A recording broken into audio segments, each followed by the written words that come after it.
Everyone, welcome to True IAS and PCS.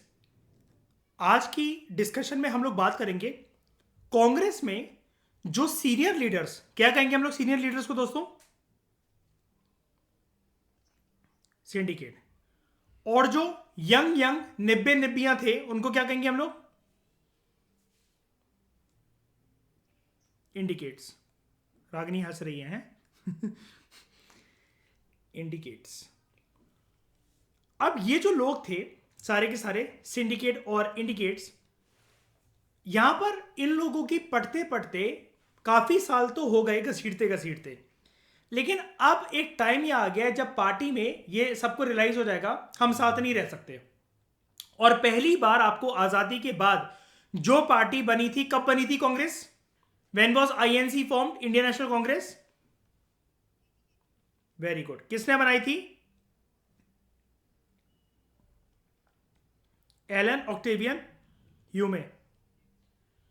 ठीक है, Hume कह लो, ह्यूमे कह लो, की फर्क पैदा है। Split in the Congress. हमने ये देखा कि 1967 के इलेक्शंस के बाद, यार 67 को वैसे हिंदी में क्या कहेंगे? सड़सठ के अड़सठ क्या कहते हैं? तो 1967 के इलेक्शंस के बाद जो कांग्रेस है, कांग्रेस सेंटर में तो बनी रह गई एज अ पावरफुल पार्टी, लेकिन उसकी मेजोरिटी अब कम हो गई। मेजोरिटी कम हो गई तो हम क्या बोल सकते हैं अर्पित, कि लोकसभा में जब कांग्रेस पार्टी की तरफ से प्रधानमंत्री बने तो याद है कल वो कुर्सी के चार पांव वाली बात? तो अभी तक तो सारे के सारे लोग कांग्रेस के एमपी बनकर सत्ता में आराम से आ जाते थे क्योंकि मेजोरिटी उनकी होती थी लोकसभा में। लेकिन अर्पित अब हम क्या कह सकते हैं कि यहां पर लोकसभा में भी जो उनकी सरकार टिकी हुई थी, क्या मैं उसको कोलिजन नेचर की सरकार कह सकता हूं? है ना, क्योंकि मेजोरिटी अगर नहीं थी तो ऑब्वियसली बात है किसी के सपोर्ट से तो बना ही हो ना। और बड़े सारे स्टेट्स में, राज्यों में उसकी पावर चली गई थी। This was also one of the major reasons. और कल मैंने बताया था आपको, रागिनी, इससे फर्क पड़ता है ना कि विधानसभा में अगर सीटें चली जाएं तो लोकसभा में भी फिर कम आने के चांसेस होते हैं, है ना।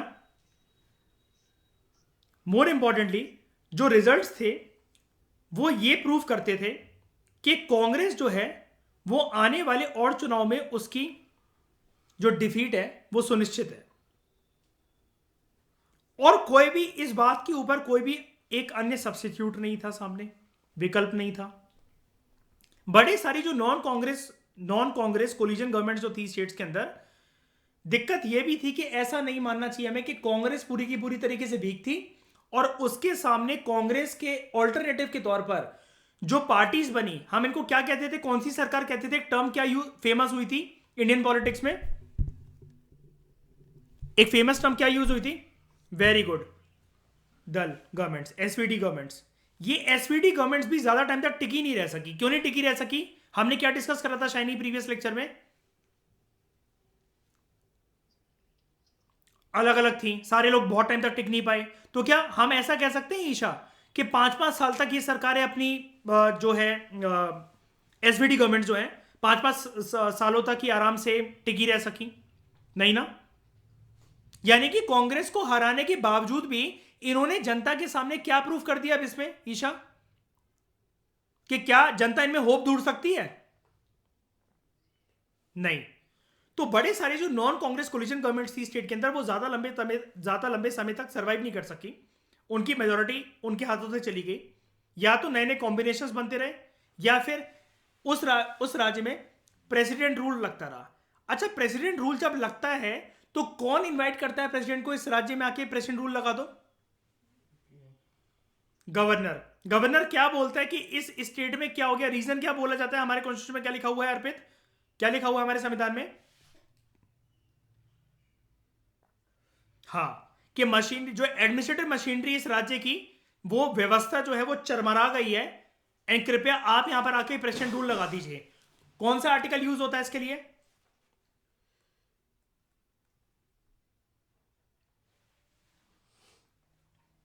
ठीक है, अब हम बात करते हैं इंदिरा गांधी वर्सेस सिंडिकेट। ठीक है, इंदिरा गांधी वर्सेस सिंडिकेट। तो Indira Gandhi versus syndicate. Real challenge जो इंदिरा गांधी के सामने जो था वो ऑपोजिशन से नहीं आया, ऑपोजिशन पार्टी से नहीं आया, बट उसकी खुद की पार्टी से आया। खुद की पार्टी से कैसे आया कि यहां पर जो सीनियर लीडर्स का जो ग्रुप था, सिंडिकेट, जो कि एक पावरफुल लॉबी थी, जो इन्फ्लुएंशियल लीडर्स थे कांग्रेस के अंदर, ये ज्यादा अपनी अपनी चलाने को कोशिश करते थे। हमने बात करी थी ना इस बारे में, बहुत ज्यादा अपनी अपनी चलाते थे। और सिंडिकेट ऐसा मानते थे कि हमारा ही रोल रहा है इंदिरा गांधी को प्रधानमंत्री बनाने का, क्योंकि हमने ही इंश्योर करवाया है कि वो लीडर बने, पार्लियामेंट्री पार्टी, ये जो हमारी जो पार्लियामेंट में जिसकी पार्टी की जीत हो गई है कांग्रेस की, उसकी लीडर बनकर यहां पर उभरे और वो प्रधानमंत्री का रोल संभालें। अब ये जो लीडर्स थे ये एक्सपेक्ट करते थे कि इंदिरा गांधी इनकी एडवाइस को फॉलो करे, क्योंकि इंदिरा गांधी को ये लोग क्या मानते थे, हमने इस लेक्चर की स्टार्टिंग में क्या डिस्कस करा था, गूंगी गुड़िया, अ डम डॉल। ये जो लीडर्स थे ये एक्सपेक्ट करते थे कि इंदिरा गांधी इनकी एडवाइस को फॉलो करे। ग्रेजुअली हाउएवर इंदिरा गांधी ने यह सोचा कि यार मैं ऐसी वैसी फालतू औरत नहीं हूं, मैं एक ऐसे कद पर बैठी हूं कि मेरी पोजीशन की मर्यादा एक ऐसी चीज है कि जिसको सब उस मर्यादा की रिस्पेक्ट सबको करनी चाहिए, चाहे फिर वो मेरी सरकार के लोग हों, मेरी पार्टी के लोग हों, या कुछ भी कोई भी अन्य कैटेगरी के लोग हों। अब उसने सोचा सारे के सारे जो कांग्रेस के लोग हैं ना, सारे मेरे विरोध में नहीं है, ये जो बूढ़े बागड़ बिल्ले हैं ये मेरे विरोध में हैं, जिनको सिंडिकेट बोला जाता था, सीनियर पार्टी लीडर्स जो ये मानते थे कि कांग्रेस की नींव हमारी बुनियाद पर टिकी हुई है। अब उसने अपना एक ट्रस्टेड ग्रुप ऑफ एडवाइजर बनाया, उन्होंने एक ट्रस्टेड ग्रुप ऑफ एडवाइजर बनाया अपना, फ्रॉम आउटसाइड द पार्टी, के पार्टी के जो बियॉन्ड हो। और इसी चीज में मेरे नाना जी जाके शामिल हो गए थे, मिस्टर आरसी रिछारिया, वो भी यंग थे उस टाइम पर, और वो पर्सनल एडवाइजर बन गए थे इंदिरा गांधी के। और भी पर्सनल एडवाइजर्स थे, इंदिरा मतलब एक पीएम के बहुत सारे पर्सनल एडवाइजर्स होते हैं, मेरे नाना जी भी ऐसे ही जाके यंग थे उस टाइम पर काफ़ी ज़्यादा, और वो आर्टिकल्स लिखा करते थे इंदिरा गांधी के सपोर्ट में। तो ऐसे ही उनको किसी ने, इंदिरा गांधी को जी को किसी ने बता दिया था कि एक आपकी अखबार में रोज़ एक कॉलम लिखते हैं एक व्यक्ति, और काफ़ी यंग है वो, और बहुत अच्छे अच्छे विचार के आपके गलत डिसीजंस को भी सही तरीके से आप कैसे इंप्लीमेंट कर सकती हो, और आपको एडवाइस भी देते हैं। तो आप उनको मिलके देखो। 15-20 मीटिंग मुश्किल से इंदिरा गांधी जी ने करी होंगी और इनको अपना पर्सनल एडवाइजर अपॉइंट कर लिया था। ठीक है, slowly and carefully Indira Gandhi ji को पता लगा कि सिंडिकेट को साइडलाइन कर दो। तो इंदिरा गांधी को दो मेन चैलेंजेस देखने को मिले। एक तो उसे ना अपनी आज़ादी जो थी वो सिंडिकेट से चाहिए थी, उन्हें चाहिए थी अपनी आज़ादी सिंडिकेट से, क्योंकि कॉन्टिन्यूस इंटरफेरेंस में कोई भी काम नहीं कर सकता। अगर आपको हर चीज़ ये कोई सिखाया जाए ना, फॉर एग्जाम्पल मान लो कि आप में से कोई एक बंदी है जिसको घर पर इतनी लिबर्टी नहीं मिलती, अब आपका आईएएस, अब आप आईएएस बन गए, सिलेक्शन हो गया आपका। सिलेक्शन होने के बाद अभी भी घर वाले आपको निब्बी की तरह ट्रीट करें कि हो गया, पढ़ने में अच्छी थी लेकिन है तो निब्बी, अभी कुछ जानती नहीं है दुनियादारी के बारे में, और घर वाले बताएं ऐसे करना है, वैसे करना है, ये करना है, वो करना है, तो फ्रस्ट्रेट होके कि भाई यूपीएससी मेरा निकला है, तुम लोगों की अगर इतनी औकात होती तो तुम निकाल लेते, तुम बन जाते, मुझे क्यों सिखा रहे हो कि क्या करना है क्या नहीं करना है। एक टाइम के बाद आपको फ्रस्ट्रेशन होने लग जाती है। सेम हालत इनकी थी, और इनको सबसे बड़ा चैलेंज ये था कि चलो ये तो हो गया घर के अंदर वाली बात कि सिंडिकेट से आजादी पानी है। अब जो मेन चीज के लिए, जिसके लिए प्रधानमंत्री बनी है कि कांग्रेस टिकी रहनी चाहिए राज्य के लेवल पे भी और नेशनल लेवल पे भी, तो इन्होंने ये सोचना शुरू करा दिन रात कि कैसे ये जो 1967 का से पहले जो ओहदा हुआ करता था कांग्रेस का, डोमिनेंट पार्टी का, इसकी बुनियाद वापस कैसे खड़ी करनी है इनको। और उस टाइम पर अगर आप प्रधानमंत्री एपिसोड देखोगे ना, तो आपको देखने को मिलेगा इनकी एक फ्रेंड हुआ करती थी, if I am not wrong यही शायद से उनका नाम है, जो उस मतलब उधर जो है दिखाया रखा है,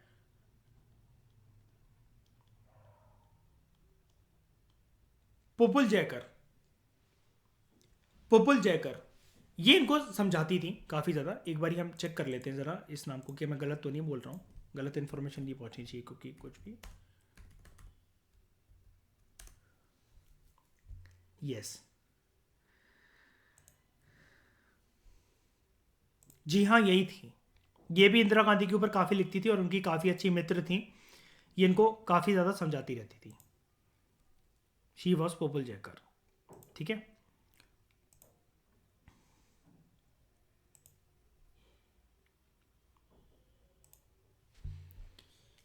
तो इन्होंने एक बहुत ही ज़्यादा बोल्ड स्ट्रेटजी अडॉप्ट करी कि धीरे धीरे धीरे करके साइडलाइन करने में तो मेरे 5 साल निकल जाएंगे, मैं ही प्रधानमंत्री नहीं रही तो फिर इनको साइडलाइन करने का क्या फ़ायदा, क्या हुआ धीरे धीरे करके।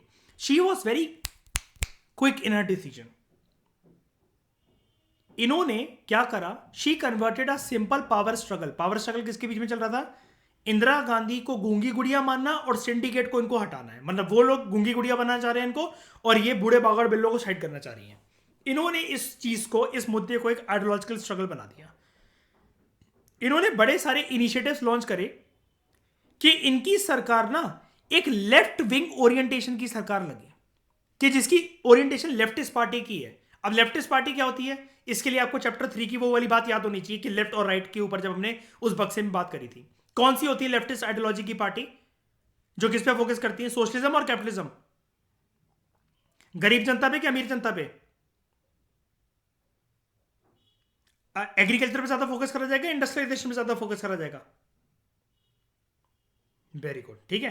तो she got the Congress working committee, और मतलब इन्होंने कांग्रेस वर्किंग कमेटी बनाई और वहां पर इन्होंने एक स्ट्रैटेजी अडॉप्ट करी जो कि इनके बिहाफ से सरकार के द्वारा अडॉप्ट करी गई स्ट्रैटेजी थी, लेकिन उसका एक पूरा का पूरा स्ट्रक्चर पूरे देश के सामने रखा गया और इन्होंने 10 पॉइंट प्रोग्राम इंट्रोड्यूस करा और उसकी अनाउंसमेंट इन्होंने ऑल इंडिया रेडियो पे आकर करी, क्योंकि उस जमाने में उसी पर जनरली अनाउंसमेंट होती थी। और अगर आप प्रधानमंत्री एपिसोड देखोगे तो वहां पर आपको अक्सर ये चीज दिखेगी इनकी रियल वीडियोस कि ऑल इंडिया रेडियो पे आकर ये कुछ ना कुछ जनता को बता रही है। ठीक है, 10 पॉइंट प्रोग्राम इन्होंने इंट्रोड्यूस करा इन मई 1967। अब ये चीज इंपॉर्टेंट है स्टेट पीएससी के लिहाज से, like Uttar Pradesh public service commission and MPPSC के एग्जाम्स में एंड बीपीएससी के एग्जाम में ये चीज आ सकती है, स्पेशली उत्तर प्रदेश में जो सबसे हाई चांसेस है कि मेंस में जीएस पेपर 2 में आ जाए कि ये 10 पॉइंट प्रोग्राम क्या था इंदिरा गांधी जी का। ठीक है, मई 1967 में इन्होंने इसको लॉन्च करा। अब यहां पर क्या करा गया, इन्होंने लेफ्टिस्ट एक इमेज देने की कोशिश करी ना अपनी पार्टी को, कांग्रेस को, तो कुछ प्रोग्राम्स भी कुछ ऐसे होंगे। इन्होंने सबसे पहले तो बैंक के ऊपर सोशल कंट्रोल करने की कोशिश करी। कोई भी जो बैंक थे अभी तक, जो प्राइवेट बैंक थे जिनका कैपिटल 50 करोड़ से ऊपर हो, उसको इन्होंने उठाकर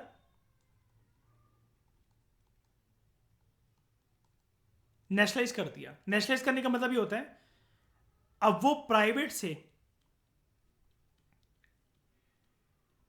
पब्लिक बन गए। उसके बाद इन्होंने जर्नल इंश्योरेंस को नेशनलाइज करा। अर्बन प्रॉपर्टी के ऊपर और इनकम के ऊपर इन्होंने सीलिंग लगाई। सीलिंग वर्ड का मतलब होता है अर्पित अपर लिमिट लगाना, कि इससे ज्यादा पर्सन ओल्ड नहीं कर सकता, ओन नहीं कर सकता, होल्ड नहीं कर सकता। अपर लिमिट लगाना कि मैक्सिमम इतना, अपर लिमिट या मैक्सिमम लिमिट लगाना। ठीक है, उसके बाद फूड ग्रेन्स का पब्लिक डिस्ट्रीब्यूशन होना चाहिए। इसी से आपके ये जो फेयर प्राइस शॉप्स जो होती हैं या राशन शॉप्स जो होती है, ये चीज आई। गरीब जनता का बहुत कल्याण हुआ इससे। इन्होंने लैंड रिफॉर्म्स इंट्रोड्यूस करे और ग्रीन रेवोल्यूशन को एक नई, उनको ग्रीन रेवोल्यूशन प्रोग्राम को एक नए पर मिले। HYV वैरायटी सीड्स की वजह से हमारे देश में अनाज की जो समस्या थी वो खत्म हो गई, खाने पीने की समस्या खत्म हो गई। इंडिया जो इंपोर्टर हुआ करता था हाफ डिकेड पहले, 5 साल पहले या ऑलमोस्ट एक डिकेड पहले, इंपोर्टर ऑफ फूड ग्रेन्स का, अब वो एक्सपोर्टर बन गया। एक्सपोर्टर बन गया इसका मतलब डेफिनेटली हमारे पास एक बफर स्टॉक मेंटेन रहने लगा। बफर स्टॉक समझते हो ना, इमरजेंसी के टाइम पर एक्स्ट्रा, मतलब ये देश वाली इमरजेंसी नहीं, किसी भी इमरजेंसी के टाइम पर जब अनाज ना हो खाने पीने को तो एक्स्ट्रा पड़ा हुआ है मतलब। और बड़ी सारी प्रोग्राम्स और स्कीम्स लॉन्च करी गई जहां पर घर वगैरह बनाकर दिए गए गरीब जनता को। जो सिंडिकेट लीडर्स थे इन्होंने फॉर्मली अप्रूव कर दिया इस लेफ्ट विंग प्रोग्राम को, लेकिन मन ही मन काफी ज्यादा असमंजस भी थी इन सिंडिकेट्स के मन में। अब पता है अप्रूव कैसे कर दिया? फॉर एग्जाम्पल ये मान लो, अगर अगर ये कुछ भी किंतु परंतु करते तो सिंडिकेट को एक चीज पता थी ना, सिंडिकेट बेवकूफ तो नहीं है। क्या वो ये चीज देख रहे हैं ना रागिनी की इंदिरा गांधी इनको कैसे करके साइड करना चाह रही है? इनको ये भी पता होगी, भनक तो होगी सिंडिकेट को। जब इतने सारे प्रोग्राम अगर रागिनी जनता के हित में इंदिरा गांधी जी लेकर आ रही हैं और कोई भी पर्सन अगर उसमें से खड़ा होकर बोल रहा है, उसको क्रिटिसाइज कर रहा है, तो आप सिंपली ये नहीं उछल कर बोलोगे जनता के सामने, अखबारों के सामने कि ये देखो ये रहे तुम्हारे दुश्मन, और दो इनको वोट और जिताओ। जब भी पार्टी का कोई भी मेंबर अर्पित कुछ भी ऐसा अनशन बोल देता है या उसके मुंह से निकल जाता है, फटाफट पार्टी उसको अपनी मेंबरशिप से निकाल देती है। जनता को तो दिखाना पड़ता है ना कि हम इस चीज को बिल्कुल समर्थन नहीं करते इस चीज का। अगर उन्होंने ऐसा करा है तो हम उनको बिल्कुल टॉलरेट नहीं करेंगे और हम उनको पार्टी से निकाल रहे हैं। प्रेशर में आके सही, जनता को उल्लू बनाने के लिए सही, लेकिन करा तो जाता है ना ऐसा। अब कांग्रेस के एक दिग्गज नेता थे अभी कुछ टाइम पहले, जब मोदी जी का पहला टेन्योर चल रहा था, तो उन्होंने नरेंद्र मोदी को बोल दिया था नीच है ये प्रधानमंत्री, तो नीच है, नीच इंसान है। 4 आवर्स के अंदर उन्होंने कांग्रेस ने निकाल दिया था उनको पार्टी से, क्योंकि अफवाह ऐसी फैल गई थी मीडिया के अंदर कि इन्होंने मोदी जी को ना बोलकर प्रधानमंत्री की कुर्सी को, प्रधानमंत्री की पोस्ट को इन्होंने नीच बोल दिया है, तो निकालना पड़ा। और काफी दिग्गज वरिष्ठ नेता थे कांग्रेस के। तो ये चीज अब जो इन्होंने रखी, इससे होगा क्या और इन्होंने ऐसा करा क्या, अभी हम देखते हैं। लेकिन इनको एक बात समझ में आ गई कि इंदिरा गांधी अगर इतने बोल्ड डिसीजन ले सकती हैं, जनता के हित में अगर इतना कुछ कर सकती हैं, जनता की वो चाहती तो बनी गई थी। इसके बाद मुझे जरा इन पॉइंट्स पे फोकस करके अर्पित बताओ, अर्बन प्रॉपर्टी पे इतनी सीलिंग लगाना कि इससे ज्यादा पर्सन होल्ड नहीं कर सकता, भले ही उसके पास कितनी इनकम हो, और वो प्रॉपर्टीज उठाकर जो कि खाली साइड पड़ी हुई है वहां पर गरीबों को फ्लैट देना, सस्ते रेट पर उनको अनाज देना, लैंड रिफॉर्म्स लेकर आना, like abolition of zamindari system, consolidation of land holdings, land ceiling, green revolution. ये सब से एक बात बताओ, गरीब जनता खुश होगी? जनता की चहेती बनेगी इंदिरा गांधी जी, जनता नफरत करेगी, मसीहा बनेगी उनकी, है ना? ये चीज है। तो लेकिन अभी यहां पर सिंडिकेट और इनकी कोई भिड़प नहीं हुई है ऐसी। जब सिंडिकेट से जब मीडिया वाले ये पूछते थे कि आपको कैसा लगा कि इतनी नई प्रधानमंत्री जी हैं और इन्होंने एक साथ इतने सारे 10 बोल्ड डिसीजन ले डाले, कैसा लगा आपको? तो वो बोलते थे हाँ ठीक है, बढ़िया है, काम कर रही हैं। अब वो तो ये तो बोल नहीं सकते कि सारी की सारी चीजें उठाकर जो है उन्होंने क्या कहते हैं इसको, एक लेफ्ट ओरिएंटेशन दे दिया, रूप दे दिया लेफ्ट ओरिएंटेशन का, लेफ्टिस्ट एक विंग का। लेकिन इनको ये समझ में आ गया कि इंदिरा गांधी बोल्ड डिसीजन ले सकती हैं। एक बात और, ये जो 10 पॉइंट प्रोग्राम है ना, यहां पर आपको हो सकता है सारे ना दिख रहे हो, लेकिन आपको इनको जाकर ना ये 10 ये जो प्रोग्राम है ये आपको याद होने चाहिए। और आप इस क्लास के बाद ये सारे के सारे पूरे प्रॉपर जो 10 पॉइंट्स हैं या पूरे मेरे को भेजोगे लिख कर, ठीक है? ये नहीं कि स्क्रीनशॉट लगाकर और कॉपी पेस्ट कर टाइप करके भेज दिया, स्क्रीन से निकाल लूंगा मैं। कांग्रेस के एक दिग्गज नेता के बारे में हमने बात करी थी, के कामराज। सबसे पहले कुछ बॉक्सेस खत्म कर लेते हैं। ये एक फ्रीडम फाइटर थे और कांग्रेस के प्रेसिडेंट रह चुके थे। ये चीफ मिनिस्टर थे मद्रास के, तमिलनाडु के। हैविंग सफर्ड एजुकेशनल डिप्रिवेशन, इन्होंने काफ़ी ज़्यादा एफर्ट ये मारा कि देखो मुझे शिक्षा नहीं मिल पाई, मेरे जीवन की परिस्थितियां कुछ ऐसी थी, इनका ये बोलना था। तो इन्होंने बड़े स्पेशल एफर्ट्स मद्रास प्रोविंस में लॉन्च करे ताकि एजुकेशन को, शिक्षा को स्प्रेड करा जा सके। इन्होंने mid day meal scheme launch करी थी स्कूल चिल्ड्रन के लिए, यही थे वो। ये क्वेश्चन आ सकता है आपको। इन 1963, अब ये थे तो कांग्रेस की साइड थे ना, मतलब अब कौन सी सरकार ने करी थी, लेकिन सरकार के अंदर आइडिया किसका था? ये इनका था।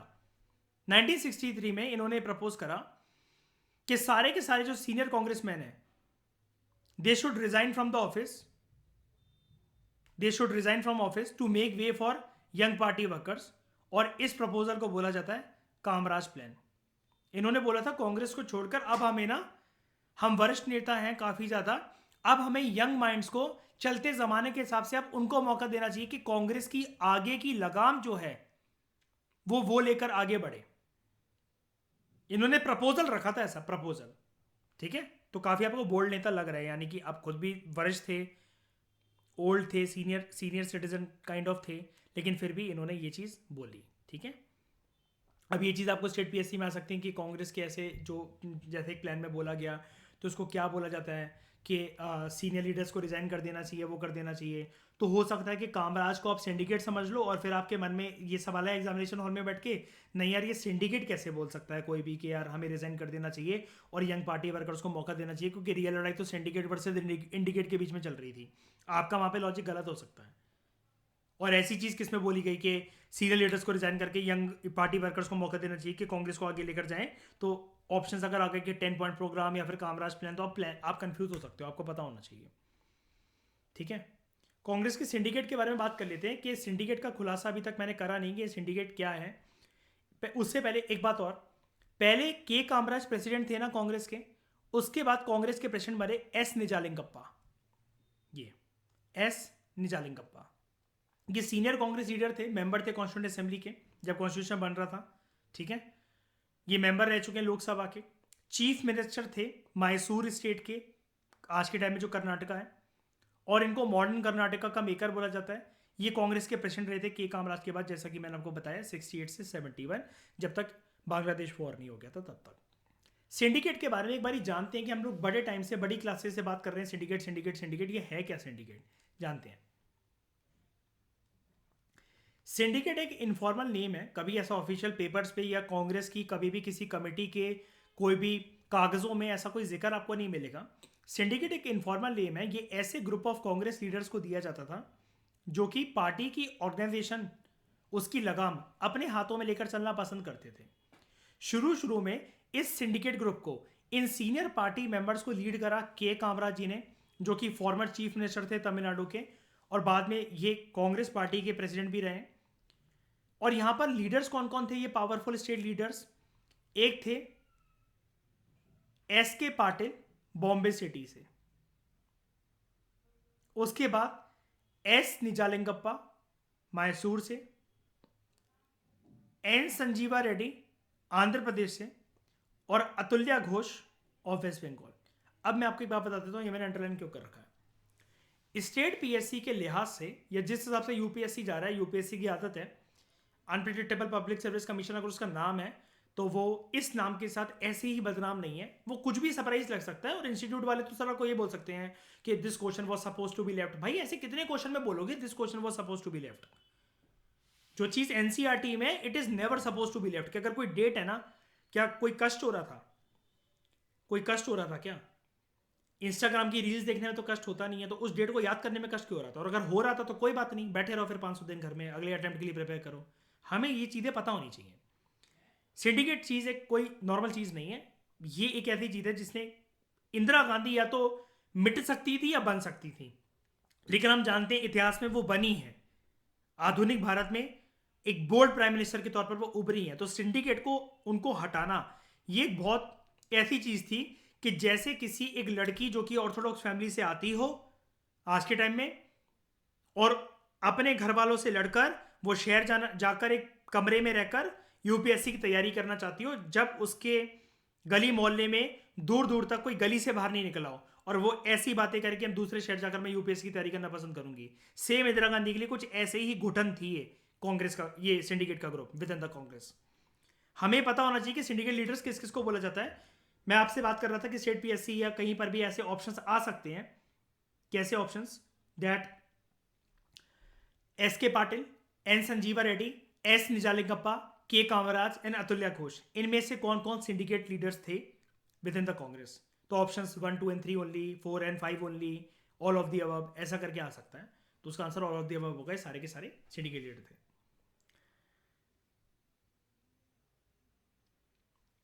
दोनों के दोनों, जो लाल बहादुर शास्त्री जी और जो बाद में इंदिरा गांधी जो थे, अपनी पोजीशन पर आने के बाद उनको शुरू शुरू में टिके रहने के लिए, अब लाल बहादुर शास्त्री जी ज्यादा टाइम तो रह नहीं सके प्रधानमंत्री, 2 ही साल रह चुके, बाद में उनका देहांत हो गया। सिंडिकेट का ग्रुप लेकिन उनको टिकाए रखने में प्रधानमंत्री के पद पर काफी ज्यादा अहम था। आपको पता होगा, मैंने आपको बताया था प्रीवियस चैप्टर के अंदर, इनकी भी ज्यादा रिस्पेक्ट नहीं करते थे सिंडिकेट लाल बहादुर शास्त्री जी की, क्योंकि सिंपल स्वभाव के थे। उनको पता था कि यार मतलब डाउन टू अर्थ हैं, वो हैं, प्रधानमंत्री हो गए तो क्या हो गया। ये जो ग्रुप है सिंडिकेट के ग्रुप, इनकी बहुत एक अहम भूमिका रहती थी। इंदिरा गांधी के जो मंत्रिमंडल के अंदर जो फर्स्ट काउंसिल ऑफ मिनिस्टर जो बने थे उसको डिसाइड करने में इंदिरा गांधी इनिशियली क्या क्या पॉलिसी लेकर आएंगी, उन पॉलिसीज को फॉर्मुलेट और इंप्लीमेंट कैसे करा जाएगा, इस चीज में हम देखेंगे इस चैप्टर में भी आगे चलकर। जब कांग्रेस में स्प्लिट होगा ना, आफ्टर द कांग्रेस स्प्लिट, जो लीडर्स होंगे सिंडिकेट के या जिनकी एलिजेंस होगी सिंडिकेट के साथ, मतलब जो सीनियर लीडर्स के साथ रहना चाहते हैं, वो बनाएंगे कांग्रेस ओ। और जो इंदिरा गांधी की कांग्रेस जो होगी उनको कहा जाएगा कांग्रेस आर। बाद में जब 1971 के बाद जो इलेक्शंस होते हैं उसमें सिंडिकेट आपको भारत के राजनीतिक प्लेटफॉर्म पर कभी देखने को नहीं मिलेंगे। क्या कोई मुझे बता सकता है कि इस ईयर के बाद सिंडिकेट हमें कभी कोई देखने को क्यों नहीं मिलते भारत के पॉलिटिकल प्लेटफॉर्म पर, राजनीतिक ग्राउंड पर? बांग्लादेश वॉर के बाद, क्योंकि दोस्तों इंदिरा गांधी की पॉपुलैरिटी स्काई रॉकेट थी। याद है ऑपोजिशन तक जीप लेकर और बोगियां लेकर इनके पूरे के पूरे इनके नाम के नारे लगाते हुए फिर रहे थे, है ना। और सबसे बड़ी बात उस टाइम पर इस युद्ध में चुनौती की थी, ये नॉर्मल युद्ध नहीं था। थ्री एक्सेस अलायंस को याद करो, पाकिस्तान, यूएसए और चाइना का ग्रुप, ऊपर से रेफ्यूजी का बर्डन उठाना, हर जगह से मतलब वाह भाई। और ये सब कुछ कौन कर रहा था? इतना बवाल तो एक औरत ही मचा सकती है किसी की जिंदगी में, इंदिरा गांधी। एक एक मर्दों की जिंदगी जो उथल पुथल करके रख दे वो तो एक औरत ही हो सकती है ना।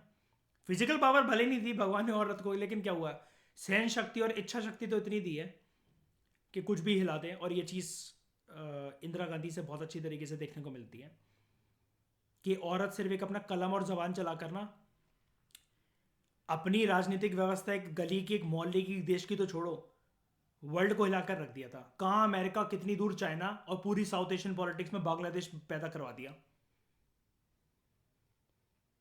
ये चीज थी। अब मैं एक बात, और एक सेकंड मयूर उत्तेजित मत हुआ करो। कांग्रेस जो ओ है इसको बोला जाता है कांग्रेस ओल्ड। इससे याद कर सकते हो।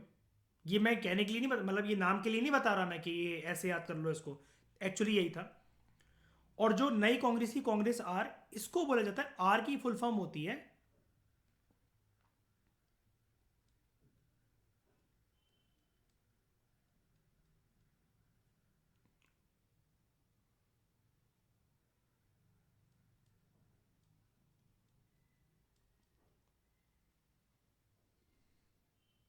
रिजुविनेशनिस्ट। रिजुविनेशनिस्ट हम लोग बोलते हैं ना, एनर्जी रिजुविनेट करना, यानी कि अपने आप को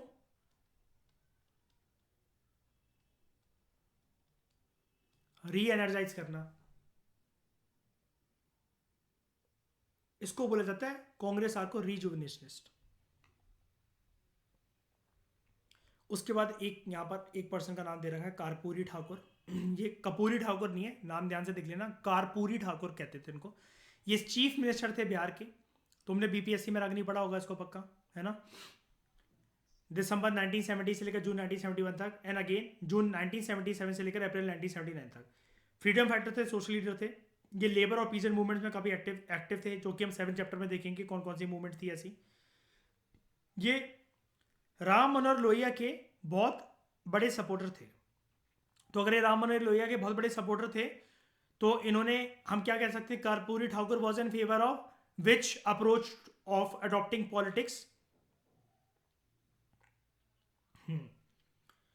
very good. He participated in the movement led by JP, जो कि इमरजेंसी के बाद चलेगी। जेपी वॉज जयप्रकाश नारायण, हम पढ़ेंगे कौन थे, ठीक है। ये अपने डिसीजन के लिए जाने जाते हैं कि इन्होंने बैकवर्ड क्लासेस के लिए बिहार में रिजर्वेशन पॉलिसी इंट्रोड्यूस करी थी जब ये दूसरी बार इन्होंने मुख्यमंत्री की कुर्सी संभाली और ये स्ट्रॉन्ग ओपोनेंट थे कि अंग्रेजी लैंग्वेज यूज नहीं होनी चाहिए।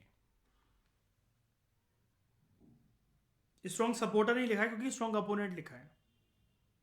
तो ये सब चीजें आपने रागिनी आपने तो एटलीस्ट पढ़ी होंगी इनके बारे में ना।